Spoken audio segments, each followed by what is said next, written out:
మన మర్రి gold and diamonds లో no GST is back. కేవలం 1% to 11% వరకు మాత్రమే గల విఏ ఆపై నో జిఎస్టీ. ఈ ఆఫర్ జూన్ 6 నుండి 14 వరకు మాత్రమే.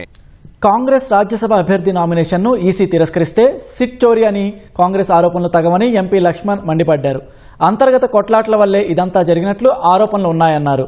సీట్ చోరీకి నాంది పలికిందే కాంగ్రెస్ పార్టీ అన్న ఆయన సర్దార్ వల్లభాయ్ పటేల్ ప్రధాని పదవిని నెహ్రూ లాక్కున్నారని ఆరోపించారు.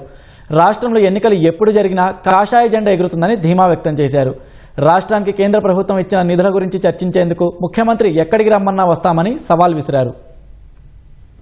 ఈ మధ్యలో మధ్యప్రదేశ్లో జరిగినటువంటి రాజ్యసభ ఎన్నికల సంబంధించి అది ఒక రాజ్యాంగ సంస్థ, ఎన్నికల కమిషన్ తీసుకున్న నిర్ణయాన్ని కూడా తప్పుపడుతూ దాన్ని వాళ్ళ యొక్క అంతర్గత కుమ్ములాటలో జరిగినటువంటి ఓటమిని ఇవాళ ఏ రకంగా రాజకీయంగా భారతీయ జనతా పార్టీని ఈరోజు వాళ్ళు విమర్శిస్తూ ఉన్నారు.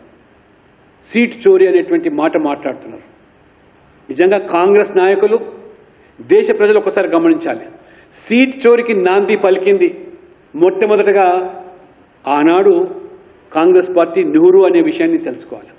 ఆనాడు కాంగ్రెస్ పార్టీ నాయకులు సర్దార్ వల్లభాయ్ పటేల్కు అనుకూలంగా ఓటు వేసి ప్రధానమంత్రి కావాలంటే మరి దానికి భిన్నంగా సీట్ చోరీ చేసింది ఎవరు? నెహ్రూ గారిని ప్రధానమంత్రిగా కూర్చోబెట్టింది ఎవరు?